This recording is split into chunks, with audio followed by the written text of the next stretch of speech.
Now, when we look at the pandemic, it definitely proved to be a watershed moment for two industries in particular, which is EdTech and e-commerce. Now, although EdTech was like an emerging market, we do realize that for a very long time, educational institutions in India managed to follow a factory model approach, which entails a common and standard learning methodology for all. But what the factory model approach failed to consider is that each student is different. Each of them learns at a unique pace. And this is where EdTech managed to enter in order to transform the education as well as the learning scenarios.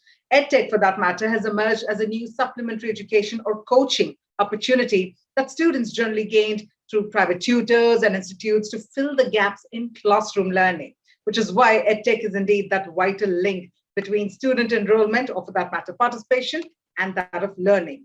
Now, when we talk about EdTech, if there is one name that has literally transformed the way education is being looked at, it has to be none other than Upgrad.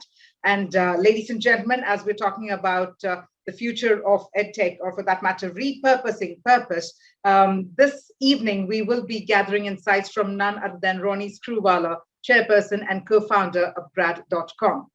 Ladies and gentlemen, he's someone who believes that entrepreneurship is about finding and seizing opportunities and moving on from failures. He has seen an opportunity in toothbrush manufacturing, and after many setbacks, went on to build one of the largest toothbrush operations in India at a time when there was no ecosystem for PE funding or bank debt to startups. And the other opportunity was TV home shopping, but it was well before its time and was a big failure, but not enough for him to question if he could stick it out as an entrepreneur. I think that constant questioning, we've seen how as a leader, he has constantly innovated and then went on to build a media and entertainment company, UTV, where post many pivots and 4 almost near bankruptcies and 15 years of focused work with strong co-founders and a large team, it scaled to a size spanning all aspects of content and platform, and then he divested UTV to Walt Disney in the year 2012. I know that all of us managed to read his book. When we talk about entrepreneurship, I think this book, when we talk about dream with your eyes open, many of you, just like me, we managed to read this book, while he did manage to author 2 books. One is Dream with Your Eyes Open. There's also another one, which is Kill It, Kill It.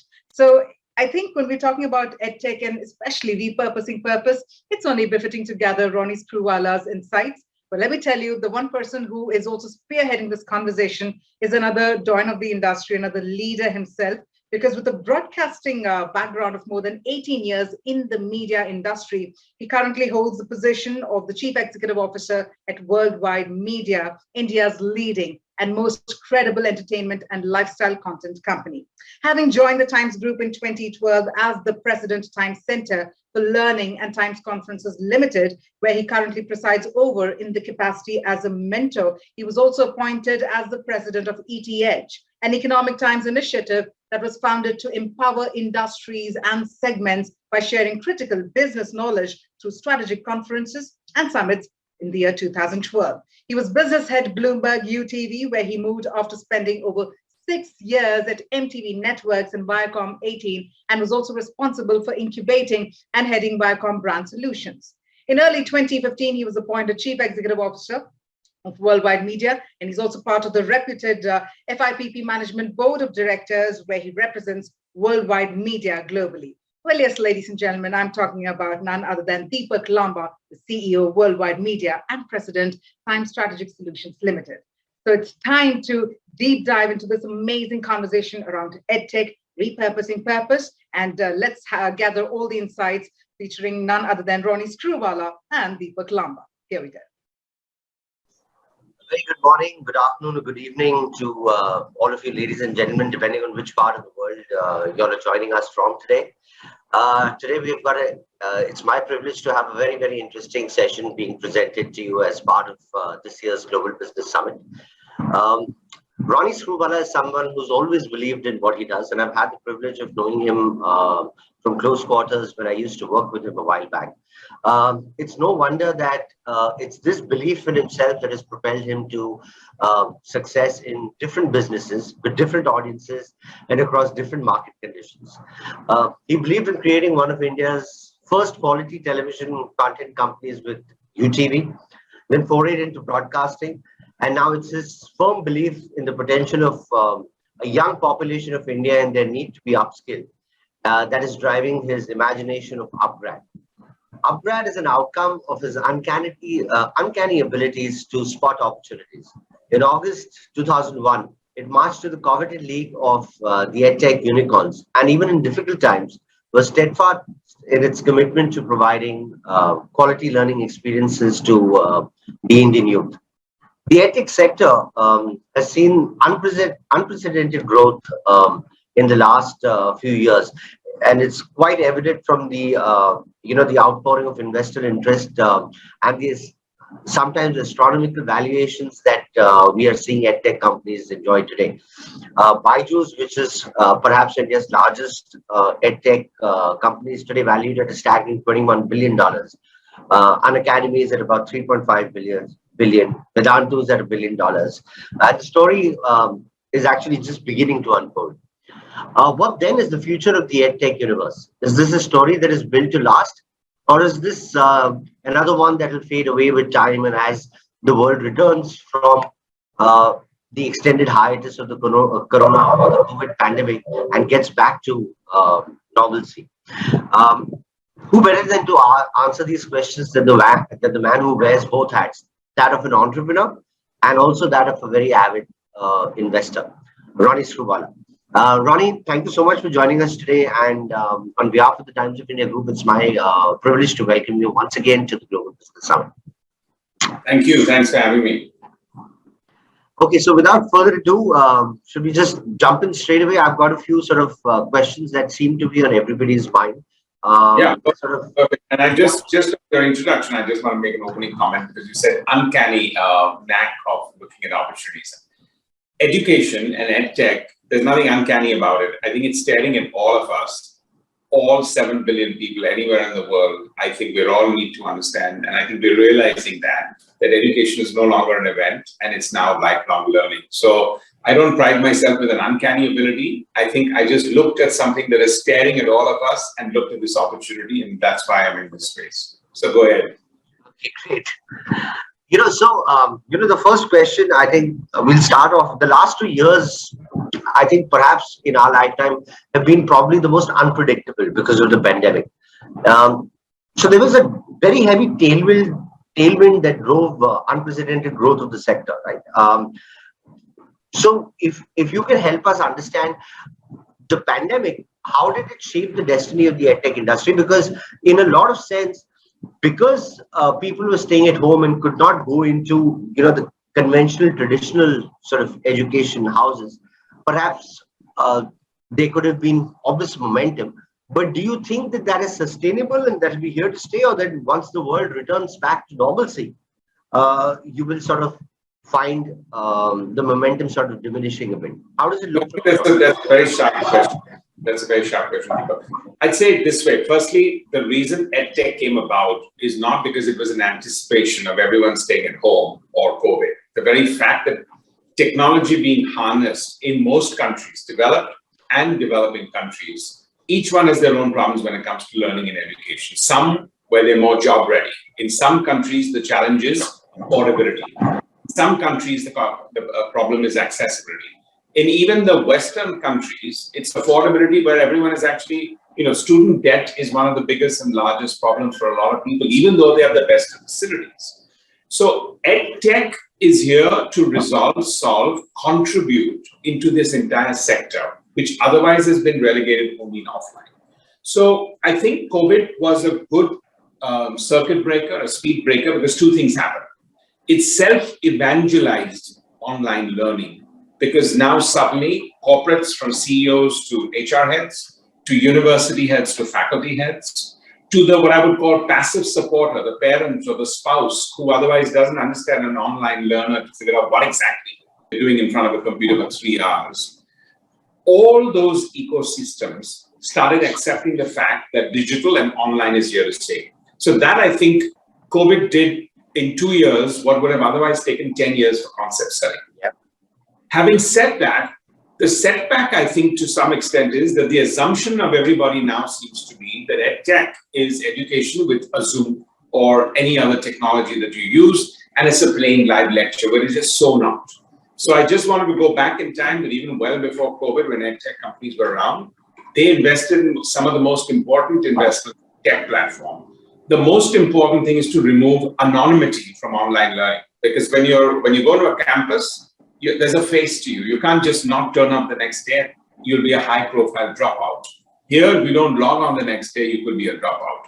So I think while it's been a phenomenal evangelist, I think what needs to now mature with people who say that this is not the only medium. And lastly, all I would say is there are two segments: the entire K-12 sector, the schooling, and then everything above K-12, which is higher education, which is undergrad and grad, and lifelong learning after that.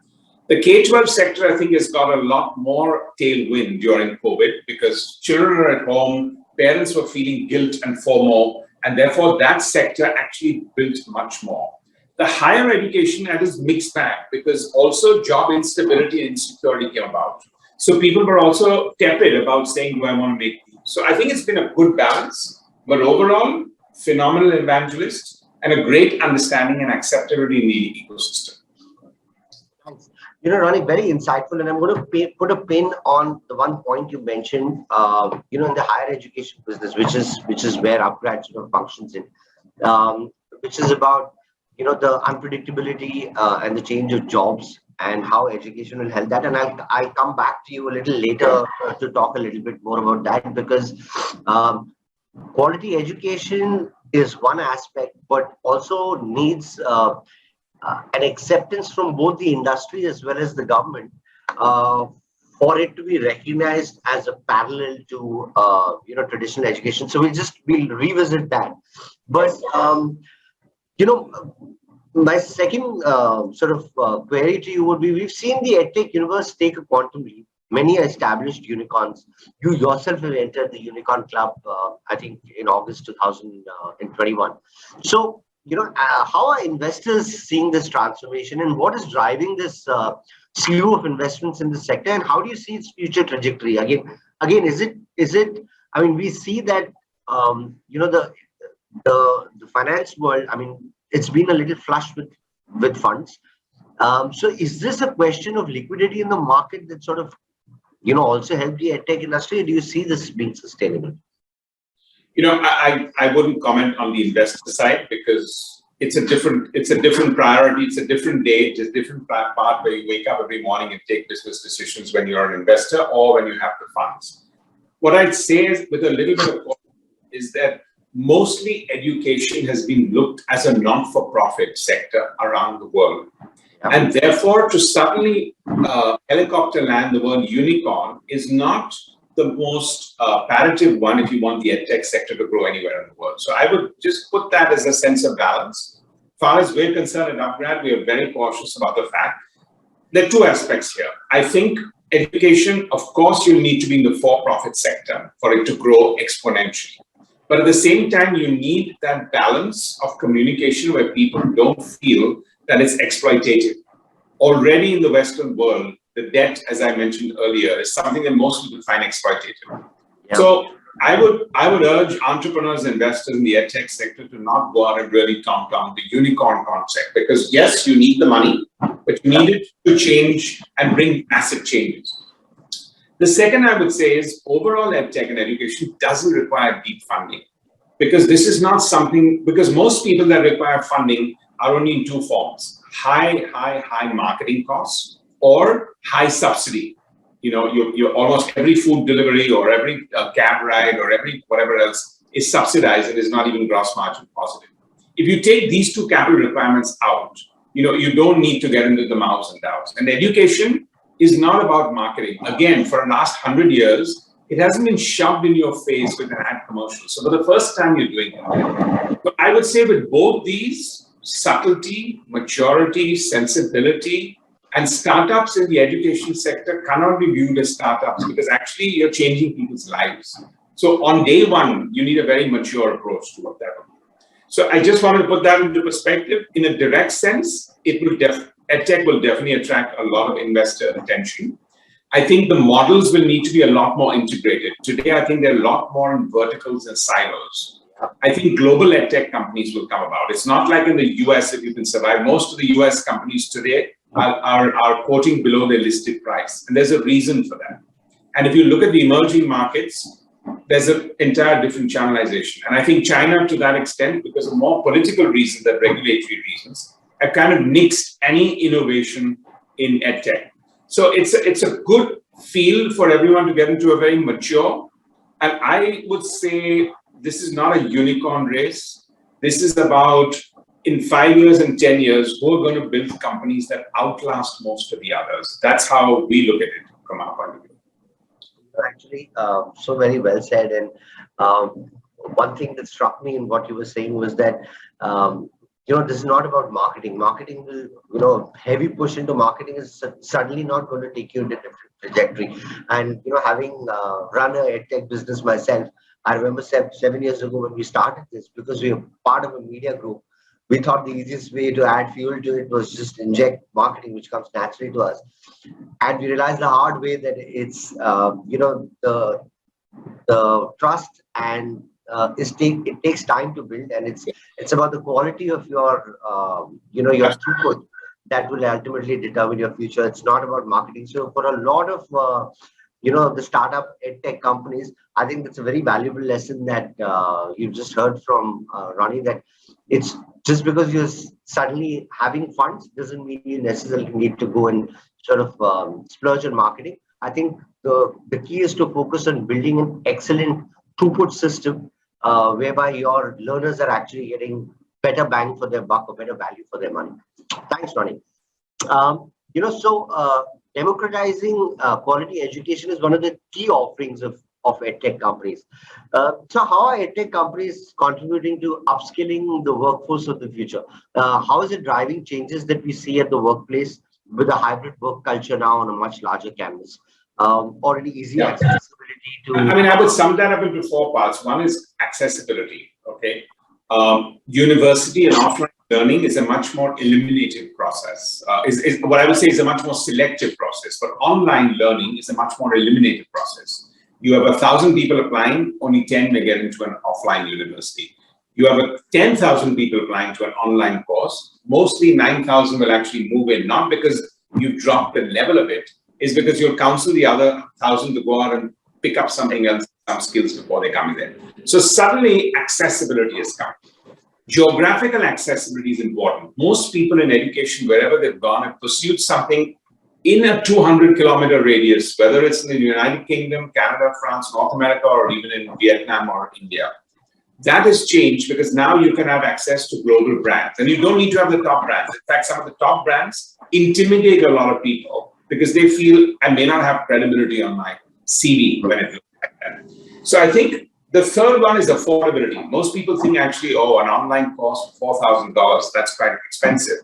My point is, you don't have a choice, because once you're a working professional, once you join the workforce, taking a year off is an opportunity lost that could be $25,000, $50,000 a year at the minimum at that target group.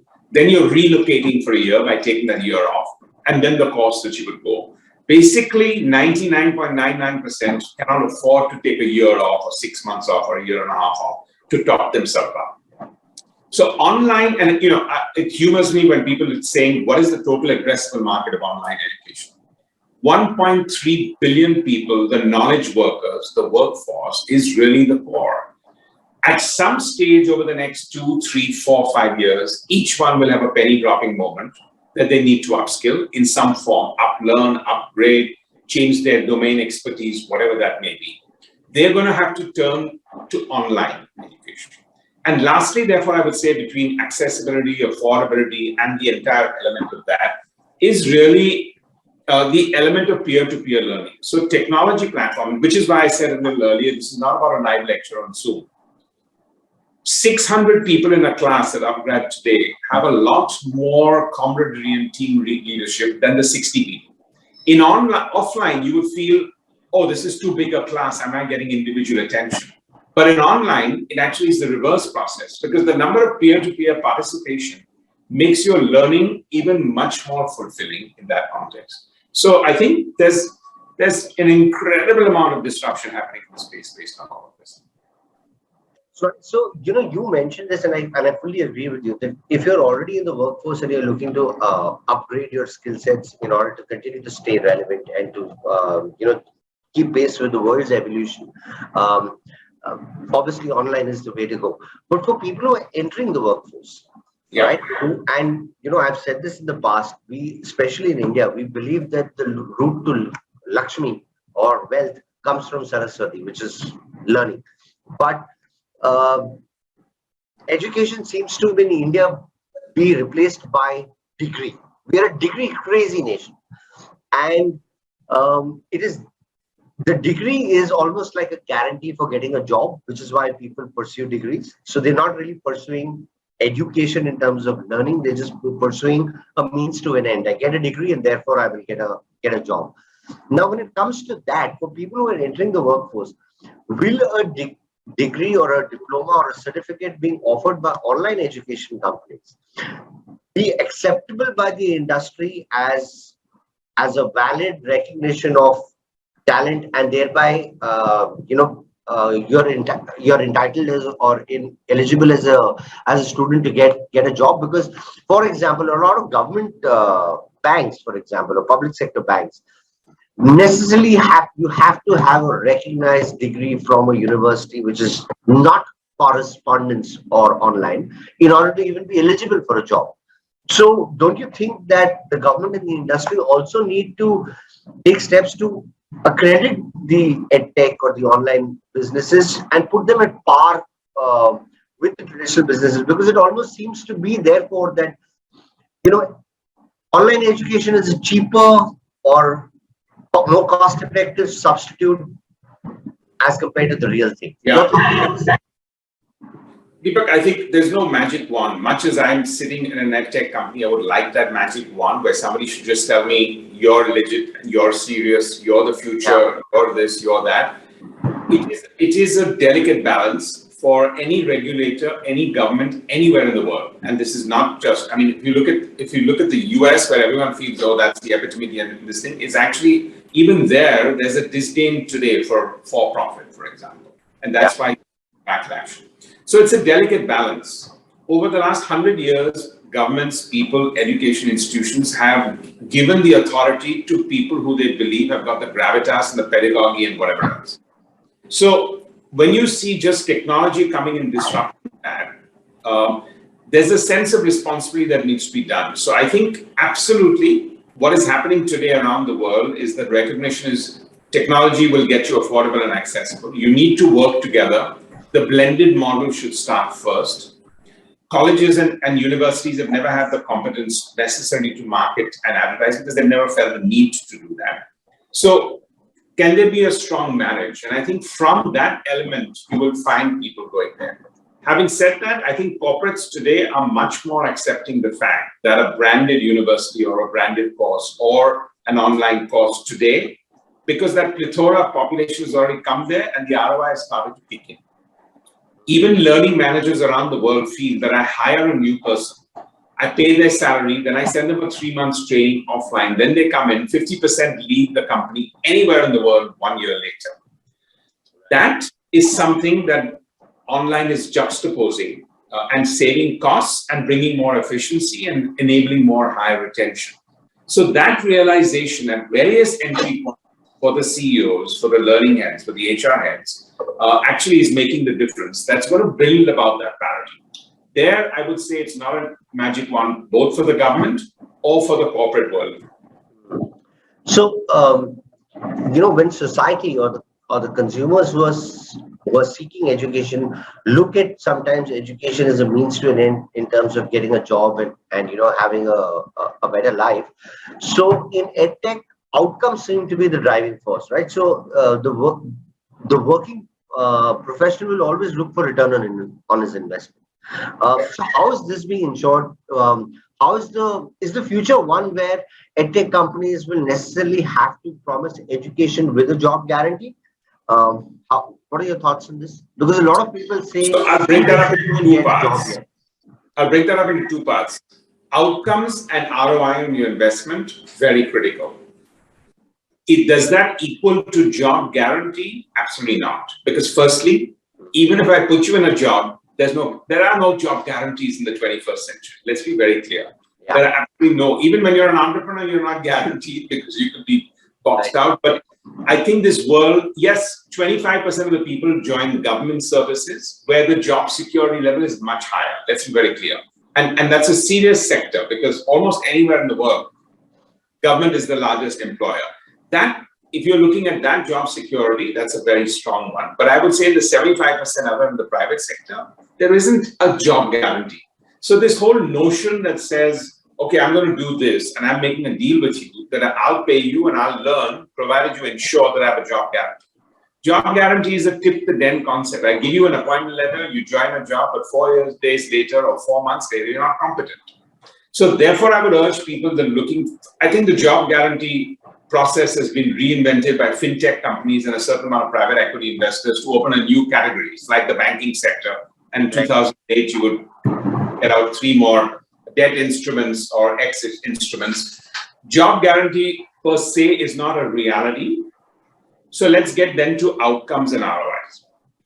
Yep. Therefore, it's very, very important that the online system is one where you're getting the best of faculty, the best of peer-to-peer learning, and with the strong element of you being able to do it at your own time without being displaced on your thing. And then after that, the best that can happen with online learning, the difference for us here is a lot in terms of soft skills, for example. When you're in a college curriculum or in an MBA curriculum or whatever else, it's almost very difficult to then augment it with classes and soft skills. But in online, for me to top that up with 5, 10, 15, 20% of soft skills. Right now, everyone thinks soft skills is the soft part, and it's really the hard part. Degrees will become housekeeping, how you appear in life, and your soft skills are going to make the difference between a 10% increment and a 50% increment. The difference between changing jobs 5 times in 5 years and changing 1 job in 5 years. And the difference between promotions, leadership, managers versus people who stay at one level. I couldn't agree with you more. I think very often people sort of tend to overlook the soft side or the soft skills, but you know, having run businesses, I mean, your impression, especially your first impressions, matter a lot. I'm glad to see that Upgrad is taking pretty decisive sort of step in that direction. You've almost preempted my next question, which was on soft skills. So let's come to the tech in EdTech. So how are we seeing the evolution, Ronnie, in your mind about for EdTech companies? Are we looking at AR, VR soon? How do you see technology shaping experience in the future? So I remember about 4 years ago at the Global Business Summit, when you were having a chat with Reed Hastings, you asked him, are you a tech company or an entertainment company, right? Or a content company or a technology company? So, so give me a view on how the future will be for EdTech, and also what's your take on Meta or Web 3.0? How is it likely to influence EdTech in India, especially? I'm excited about the whole Meta world personally and that whole universe. In EdTech, I would say it's not going to be the highest priority in sectors. Learning is not an experiential scuba diving experience even I'm living in a 1-bedroom apartment anywhere in the world, but now I can own a 4-bedroom apartment with a view of Central Park. That it's not an experiential. So I think the level of AR, VR is really going to be in your ability to feel you're sitting in a classroom, not in the conventional classroom again, because that will be quite sad that you go online and you feel, oh, I can see people. That's just, the element of interactivity in education can go to the next level with AR, VR. So I see our ability to pinprick people to make their mind and their soft skills, their confidence levels going to the next level, where right now, if I can in the AR, VR world, actually ask a question, knowing full well that I've got a room full of 40 or 400 more people listening in, I'm solving many other soft skills to what I want to do. Otherwise, online can be a very lonely experience in that sense. And AR, VR will take that loneliness out of it and actually bring about a fair amount. So I see it in that sections and not as an experiential point of view that says, you know, let's sit on the top of the tallest building in the world and have a class on biology. It's not needed at this stage. it'll actually sensationalize it and make it a little frivolous. So whilst this is, whilst this is a little bit away in the future, how much of your, for example, how much of your percentage of your annual sort of cost are you actually focusing on this part of your business? Just to be future ready. The good part, I think, in many aspects is these are not the costliest things. Right now, if you look at that, the ability to be actually invest in technology and duplicate a very much more virtual classroom is not that expensive if you got your tech right. I think people are looking at the fact that this sounds like one monumental thing. When you look at what we want to do, there's enough content out there, there's enough experiential part out there. But for us, high touch and counselors constitutes 10. So learning experience, what I call learning experience is the category. That's 10 to 15% of our overall cost model. Because with that, that's what will make the difference between somebody who starts a course but doesn't finish it. Because in online, the benchmark is outcomes and the benchmark is completing your course. The reason why MOOCs and some of the other courses haven't done well, or those technologies haven't done well, is because completion records were casual. You came in and then 4 days later, you just dropped out and log in. But today, online education is actually seeing 85% completion. And when you buy a mobile phone and you pay $1,000 for it, you start enjoying it the next minute.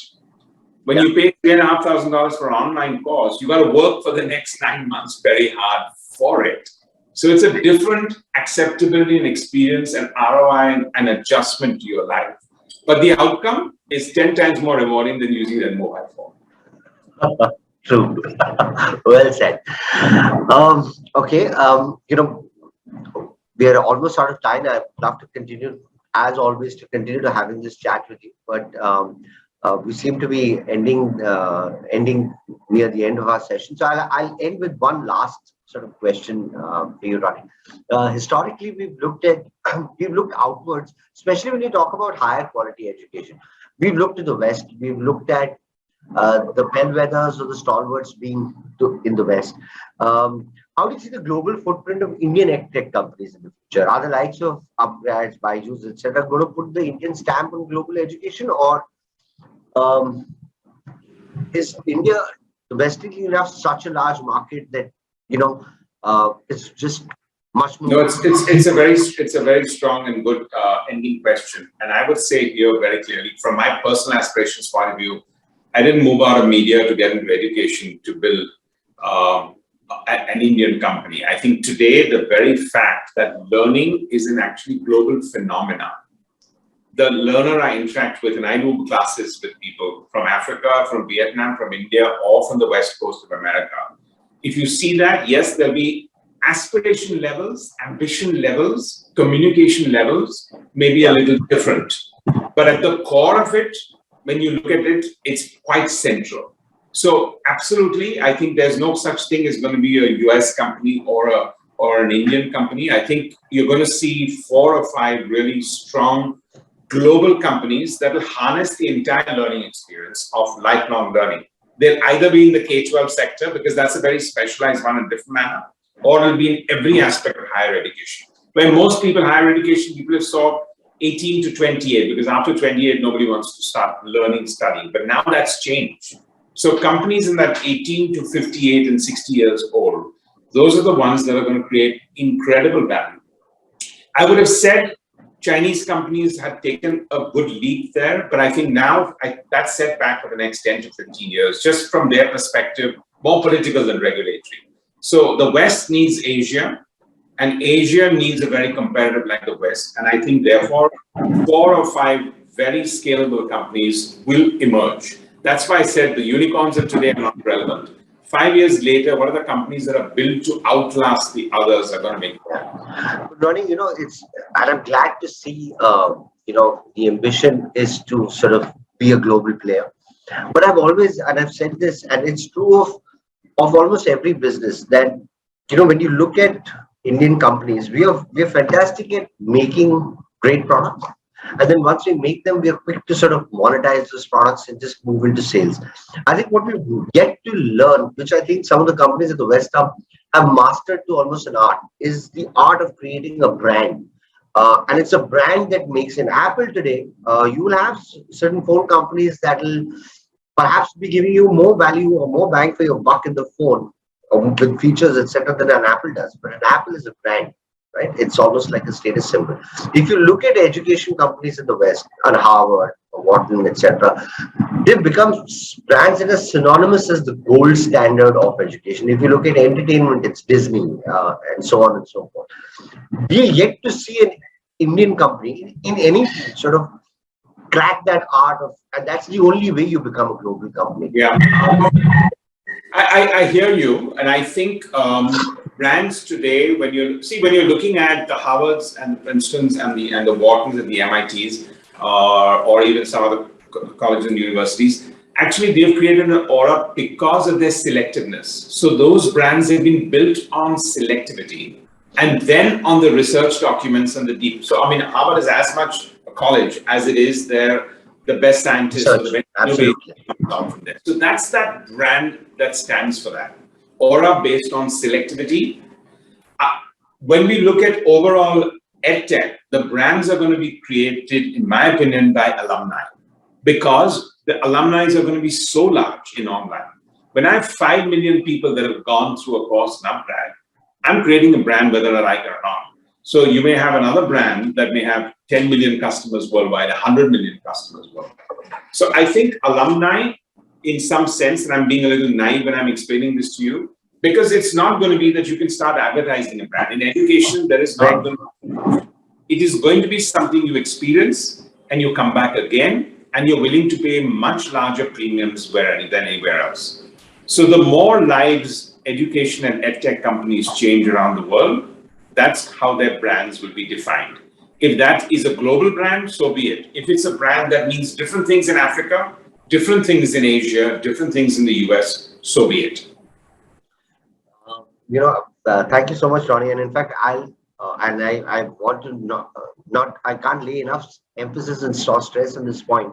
Like Ronnie just mentioned, I think education companies have actually their brand has been determined by the line outside waiting to get in, rather than the people who are inside. And I always find it a little ironic that if you are getting the 99th percentile of input already in, so he or she is already pretty much a genius when he's walking in, and then you have a great throughput system. Yes, you're going to produce a great product, but how much of the world's market are you serving? The challenge is, if you're getting 50% input level, get a fantastic throughput level, and then create a fantastic output level. And I think that will be the ending message that I would like to sort of leave our audiences with, that education should be inclusive, and it should look to upgrade the life of the average young population, so they can make a better life for themselves.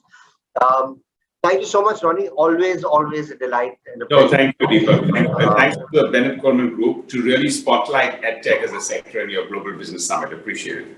Thank you. Thank you so much. Thanks. Bye. Bye.